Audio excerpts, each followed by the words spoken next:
Hey guys, स्वागत है आप सभी का आपके अपने चैनल बोर्ड प्रिपरेशन पे। तो आज हम लोग देखने वाले हैं डिकम्पोजिशन रिएक्शन।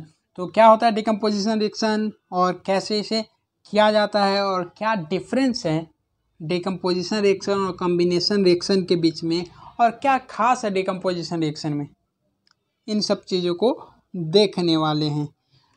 तो अगर आप इन सब चीज़ों के बारे में जानना चाहते हैं तो प्लीज़ वीडियो को अंतिम तक ज़रूर देखें। ये मुझे कहने की ज़रूरत नहीं है, क्योंकि अगर आप जानना चाहें तो ज़रूर देखेंगे। बस एक छोटा सा रिक्वेस्ट करता हूँ वीडियो शुरू करने से पहले कि प्लीज़ चैनल को सब्सक्राइब कर लीजिएगा, बेल नोटिफिकेशन यार दबा दीजिएगा, बेल नोटिफिकेशन दबा दीजिएगा, वीडियो को शेयर कर दीजिए अगर पसंद आया हो तो, और पसंद आया हो तो लाइक करिए, और ना पसंद आया तो प्लीज़ आप डिसलाइक भी कर सकते हैं। और जहाँ भी आपको कोई दिक्कत या कोई सजेशन हो आपका मेरे लिए तो प्लीज़ कमेंट करिए। तो चलिए स्वागत करते हैं और स्टार्ट करते हैं। तो देखो बच्चों, एक छोटा सा रिकैप कि डिकम्पोजिशन रिएक्शन को पढ़ने से पहले एक छोटा सा रिकैप। हमने इसके पहले क्या पढ़ा था, कम्बिनेशन रिएक्शन। कम्बिनेशन रिएक्शन में क्या होता है, कम्बिनेशन रिएक्शन में क्या होता था कि दो रिएक्टेंट R1 R2 लिख रहा हूँ मैं, ये प्रोडक्ट बनकर और ये हीट देता था, और ये रिएक्शन एक्जोथर्मिक होता था। एक्जोथर्मिक रिएक्शन क्या होता है, तो एक्जोथर्मिक रिएक्शन वो रिएक्शन होता है जिसमें हीट रिलीज होता है, ठीक है। तो ये कम्बिनेशन रिएक्शन में था। प्लस प्लस प्लस एक इम्पॉर्टेंट चीज़ की रेस्पिरेशन भी क्या था, रेस्पिरेशन भी जो था एक एक्जोथर्मिक प्रोसेस था। फिर डिकम्पोजिशन क्या क्या क्या क्या क्या क्या क्या क्या एक important objective decomposition of vegetable था। डिकम्पोजिशन ऑफ वेजिटेबल भी क्या है, एक एक्जोथर्मिक रिएक्शन है। तो ये दो तीन इंपॉर्टेंट लाइन थी जो हो सकता है एग्जाम में आपको पूछ दे। तो इतना सा कम्बिनेशन रिएक्शन के बारे में एक रिकैप हुआ। और अगर आप इसे पूरी तरह से जानना चाहते हैं तो प्लीज़ डिस्क्रिप्शन में लिंक दिया हुआ है प्लेलिस्ट का, आप वहाँ पर फॉलो कर सकते हैं और साथ ही हमें सब्सक्राइब कर सकते हैं। तो चलिए शुरू करते हैं।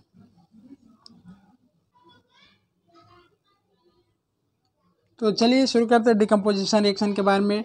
नाम से क्या पता चल रहा है, अगर आपको बोला जाए कि मैं आपको एक शब्द बता रहा हूँ डिकम्पोजिशन का मतलब बताओ, तो डिकम्पोजिशन मतलब यार बेसिकली टूटना होता है। टूटना, कोई एक चीज़ अगर टुकड़ों में बट जाए, डिकम्पोज हो गया। क्या हो गया, डिकम्पोज हो गया। इसी को बोलते हैं डिकम्पोजिशन। तो डिकम्पोजिशन रिएक्शन से आपको क्या लगता है, पक्का इसमें जो रिएक्टेंट होगा ब्रेक होगा, रिएक्टेंट क्या होगा, टूटेगा। मैंने आपको पहले ही इंपॉर्टेंट चीज़ बता दिया कि डिकम्पोजिशन रिएक्शन क्या होता है, एक ऐसा रिएक्शन होता है जिसमें रिएक्टेंट टूटता है। अब वो रिएक्टेंट किस किस में टूटेगा, तो ये डिपेंड करेगा रिएक्शन पे, डिपेंड करेगा रिएक्टेंट पे। लेकिन सबसे इम्पॉर्टेंट बात यही है कि decomposition reaction reaction in which reactants break down is called decomposition reaction. उसको हम लोग डिकम्पोजिशन रिएक्शन बोलेंगे। क्या बोलेंगे, डिकम्पोजिशन रिएक्शन बोलेंगे। तो चलिए और आगे हम लोग देखते हैं। देखिए ये एक स्टूडेंट है, गुड गर्ल है। क्या है, ये एक स्टूडेंट है, ये एक गुड गर्ल है। तो चलिए ये क्या कर रही है, रिएक्शन कर रही है, लेबोरेटरी में है ये इसके हाथ में क्या है, बॉयलिंग ट्यूब है, और ये जो बेस पे आपको दिख रहा होगा ऐसा करके ये ट्यूब जो है, और यहाँ पे समथिंग क्या है, फेरस सल्फेट क्रिस्टल है, फेरस सल्फेट क्रिस्टल। और ये जो चूल्हा होता है, इसको यार प्योर शुद्ध हिंदी में बोले तो चूल्हा, इसको हम लोग बोलते हैं बर्नर, बोलते हैं बर्नर, ठीक है। तो बर्नर से क्या कर रही है, हीट कर रही है फेरस सल्फेट को। तो इसमें ठीक है, तो ऊपर की ओर क्या हो रहा है, कुछ गैस निकल रहा है, ठीक है। अब ये गैस क्या निकल रहा होगा हम लोग आगे देखते हैं। तो देखिए, have you notice that the green colour of the ferrous sulphate crystal has changed. Green colour का जो फेरस सल्फेट था वो चेंज हो गया। ग्रीन कलर का जो फेरस सल्फेट था वो क्या हो गया, चेंज हो गया। You can smell the characteristic odour of burning sulphur.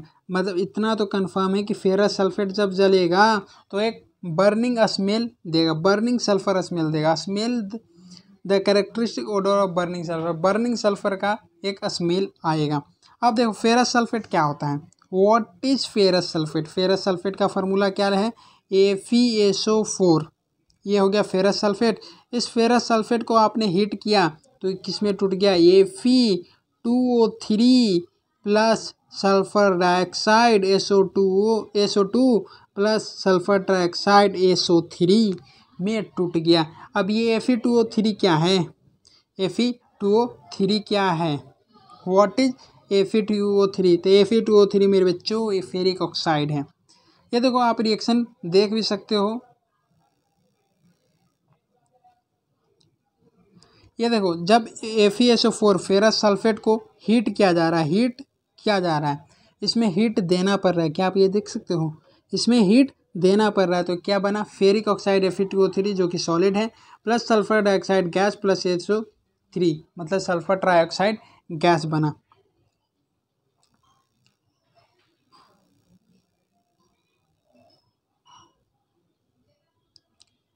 In this reaction you can observe that a single reactants break down to give a simpler product।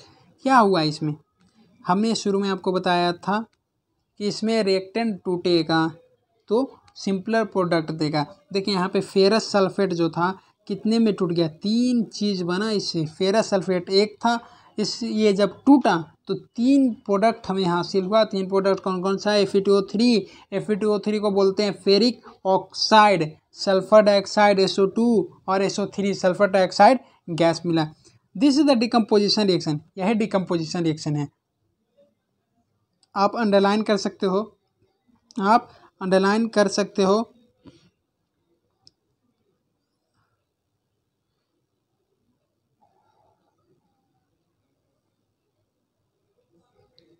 ये अंडरलाइन कर सकते हो, बस इसे मिटा दो। A reaction in which a single reactant, आप इसको ऐसे लिख सकते हो, a reaction in which a single reactant breaks down to give a simpler product is called decomposition reaction.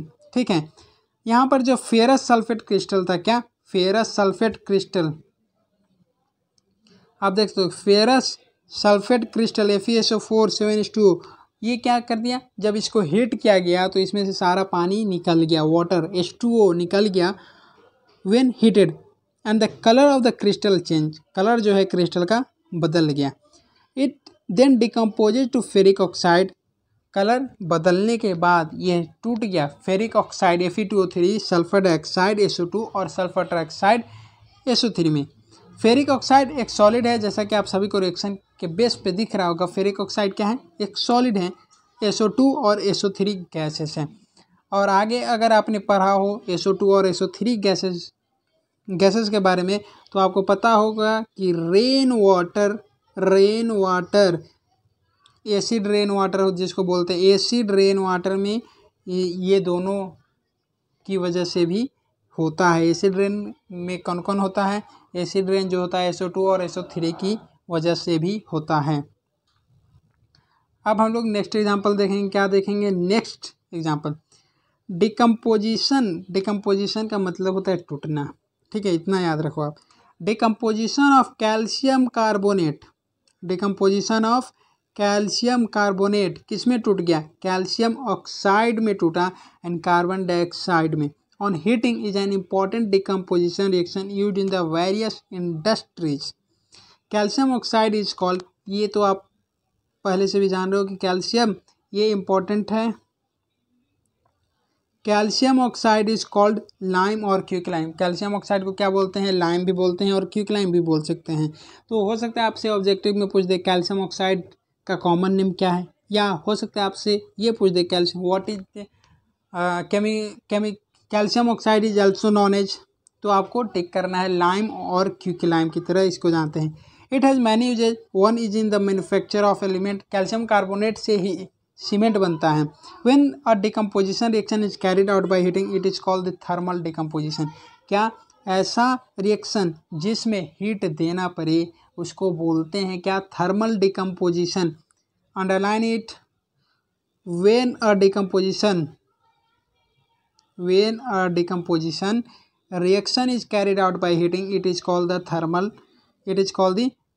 decomposition reaction। देखो देखो क्या खासियत है इस चैनल की, देखो यही खासियत यार कि आपको एक एक लाइन अंडरलाइन करवा रहा हूँ, कौन सा लाइन इंपॉर्टेंट है। ठीक है, आपको पूरी बुक पढ़ने की ज़रूरत नहीं, आप मेरे साथ बुक पढ़ो, आप समझ सकते हो, मेरे साथ आप बुक पढ़ रहे हो। ठीक है, आपको एक एक लाइन बता रहा हूँ मैं, कौन सा आपको अंडरलाइन करना चाहिए, कौन सा आपको स्किप करना चाहिए, कौन सा रिएक्शन याद करना चाहिए। ठीक है, इससे ज़्यादा अच्छी बात और क्या होगी यार।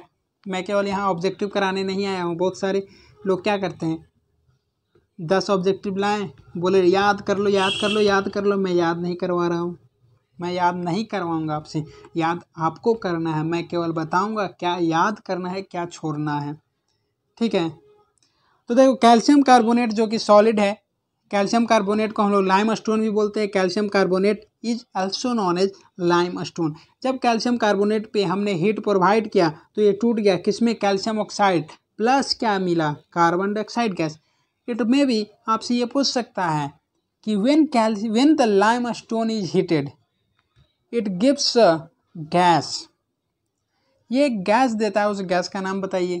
तो उस गैस का नाम क्या हो जाएगा, कार्बन डाइऑक्साइड गैस। ठीक है,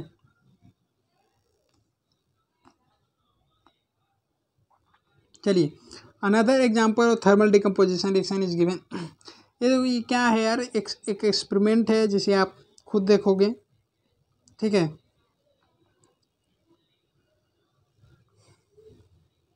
चलो चलो चलो चलो, लेड नाइट्रेट, चलो इसको देखना ज़रूरी है।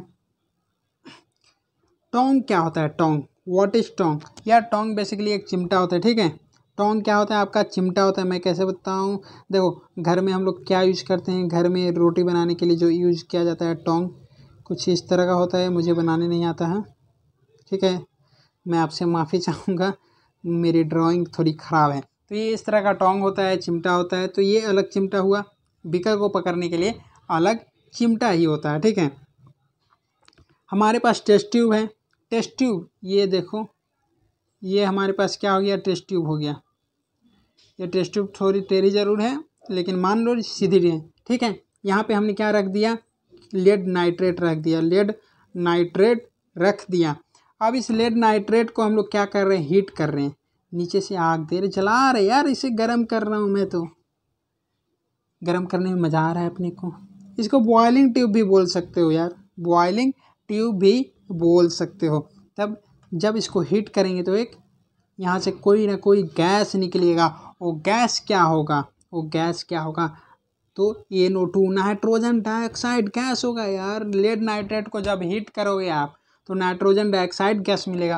और इस गैस के बारे में बताऊँ मैं, इसे कैसे पहचानते हैं नाइट्रोजन डाइऑक्साइड गैस को, इसे यार ब्राउन कलर, ब्राउन फ्यूम होता है ये, ब्राउन फ्यूम होता है यार। चलो आगे देखो, you will observe that the emission of brown fumes, मतलब आपको यार पता चलेगा कि ब्राउन धुआं निकल रहा है, ब्राउन धुआं, भूरा धुआं निकल रहा है। फ्यूम का मतलब होता है धुआं, धुआं कर देना है, ब्राउन फ्यूम्स निकल रहा है। दिस फ्यूम्स आर, और यही फ्यूम, ब्राउन फ्यूम क्या होता है, नाइट्रोजन डाइऑक्साइड गैस होता है, नाइट्रोजन डाइऑक्साइड गैस होता है। चलो रिएक्शन देखेंगे हम लोग। लेड नाइट्रेट का फॉर्मूला क्या होता है, तो PbNO3 का होल ट्वाइस,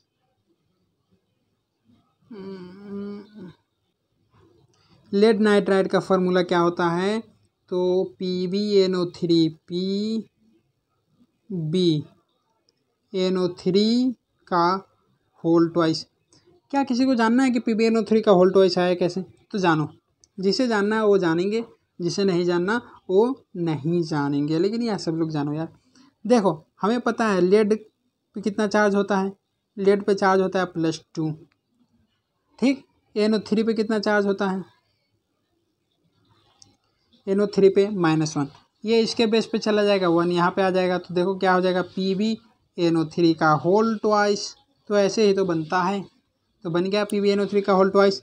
ठीक है, तो देखो जब लेड नाइट्रेट क्या हो रहा है, when the lead nitrate PbNO3 whole twice को जब हीट दे रहे हैं तो ये लेड ऑक्साइड PbO में बदल रहा है, प्लस एक नाइट्रोजन डाइऑक्साइड गैस को दे रहा है, प्लस ऑक्सीजन गैस दे रहा है।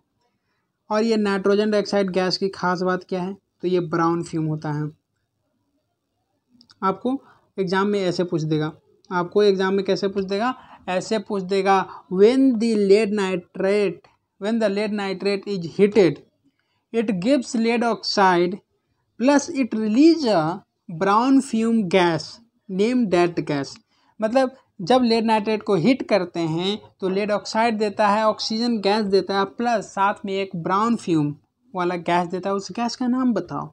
मेरे प्यारे बच्चों, जिन्होंने मेरे लेक्चर को देखा होगा या खुद से भी पढ़ा होगा, वो कह देंगे नाइट्रोजन डाइऑक्साइड गैस, उनके लिए बड़ी बात तो है नहीं। चलो, इलेक्ट्रोलिसिस ऑफ वाटर। इलेक्ट्रोलिसिस में क्या होता है, इलेक्ट्रोलिसिस में भी तोड़ना ही होता है, ठीक है। ये इलेक्ट्रोलिसिस का सेटअप है, जब ज़रूरत पड़ेगी हमें तब देखेंगे इसे भी। देखो, इलेक्ट्रोलिसिस करके भी तोड़ा जा सकता है, ठीक है। इसके बारे में हम लोग बाद में कभी पढ़ेंगे। You will see that white silver chloride turns grey in sunlight. माफ़ी चाहूँगा दोस्तों, मेरी वीडियो बीच में पॉज हो गई, लेकिन कोई बात नहीं, हम लोग फिर से कंटिन्यू कर सकते हैं। मैं फिर से स्टार्ट किया, ठीक है। ये देखो, ये क्या है, चाइना डिश। चाइना डिश क्या है, अब नाम सुनने से बड़ा अच्छा लग रहा है, चाइना डिश। यार कुछ नहीं, ये बेसिकली एक प्लेट ही है, चाइना डिश। ये मान लो एक चाइना डिश हो गया, इसमें क्या हुआ, सिल्वर क्लोराइड रखा हुआ। You will see that the white silver chloride AgCl का कलर कैसा है, वाइट है, तो उजला बना देता हूँ। देखो उजला है यार, उजला है अपना सिल्वर क्लोराइड, गोरा है सिल्वर क्लोराइड। अब इस पर क्या हुआ, इस पर सनलाइट आया, सूरज ज़्यादा उगे थे आसमान में, अब इस पर सनलाइट आ गया। अब ये सिल्वर क्लोराइड जो है, सनलाइट जैसे ही पड़ा ये सिल्वर क्लोराइड ग्रे हो गया, ग्रे। अब ये सिल्वर क्लोराइड कैसा हो गया, ग्रे हो गया। चाइना डिश बना लूँ, सिल्वर क्लोराइड क्या हो गया, ग्रे हो गया। तो ये एक इम्पॉर्टेंट लाइन है आप सभी के लिए, ठीक है। ये एक इम्पॉर्टेंट लाइन है कि white silver chloride turns grey इन सनलाइट। ये क्या है, आप इस लाइन को लिख सकते हैं, क्योंकि ये लाइन पूछ सकता है कि व्हेन द सनलाइट, जब सिल्वर क्लोराइड पे सनलाइट पड़ेगा तो किस तरह का रंग बदलेगा। तो आप देख के लिखना, सिल्वर क्लोराइड जो होगा ग्रे हो जाता है सनलाइट के प्रेजेंस में। This is due to the decomposition of silver chloride. ऐसा क्यों होता है, क्योंकि सिल्वर क्लोराइड टूटता है। सिल्वर क्लोराइड टूटेगा किसमें, सिल्वर और क्लोरीन में। 2AgCl पे जब सनलाइट पड़ा तो ये सिल्वर प्लस क्लोराइड में बदल गया।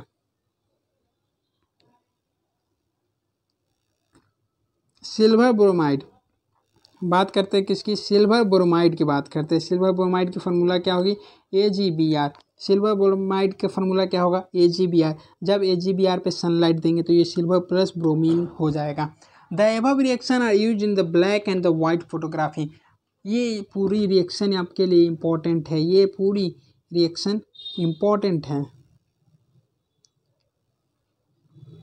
देखो अंडरलाइन कर दिया कि सिल्वर ब्रोमाइड जो है, सिल्वर ब्रोमाइड को जब सनलाइट में डालेंगे, सिल्वर ब्रोमाइड जो है जब सनलाइट सूर्य के प्रकाश में आएगी तो सिल्वर ब्रोमाइड जो होता है टूटता है किसमें, सिल्वर प्लस ब्रोमीन में टूटेगा। और ये जो रिएक्शन है इसको हम लोग ब्लैक एंड वाइट फोटोग्राफी में यूज़ करते थे, जो फोटोग्राफी आज से कुछ साल पहले यूज की जाती थी, जब सबके हाथों में स्मार्टफोन नहीं था, ठीक है। तो ये चीज़ें हो गई। तो क्या लिखा है, चलिए इसे भी देख ले। We have seen that the decomposition reaction require energy either in the form of heat, light और इलेक्ट्रिसिटी, और for breaking down the reaction in the energy is absorbed are known as the endothermic reaction. यार इसने बहुत बड़ी बात लिखी है यहाँ पे, ये एक इम्पॉर्टेंट है एंडोथर्मिक रिएक्शन। कम्बिनेशन रिएक्शन एक तरह का एक्सोथर्मिक रिएक्शन होता है, डिकम्पोजिशन रिएक्शन एक तरह का एंडोथर्मिक रिएक्शन होता है। अब एंडोथर्मिक रिएक्शन क्या है, तो एक ऐसा रिएक्शन जिसको एनर्जी देने की ज़रूरत पड़े, वो अपना एंडोथर्मिक रिएक्शन होगा। तो अंडरलाइन कौन करेगा इसको, मैं कर देता हूँ यार, मैं कर देता हूँ इसको अंडरलाइन। अच्छा से नहीं हुआ, मज़ा नहीं आया, मज़ा नहीं आया, मज़ा नहीं आया। चलो इसको अंडरलाइन कर देता हूँ मैं।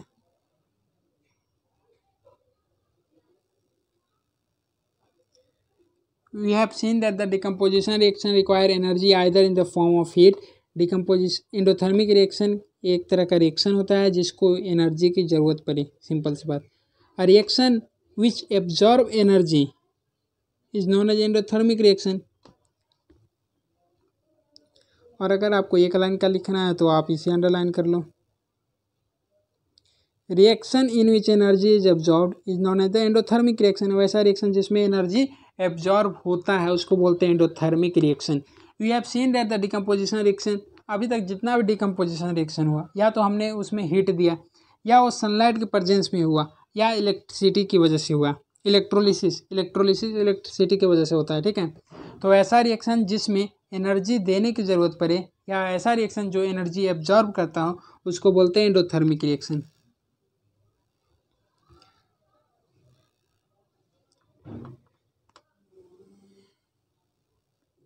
ये क्वेश्चन है आपका, और इस क्वेश्चन का आंसर मैं उम्मीद करता हूँ कि आप लोग कमेंट ज़रूर करेंगे।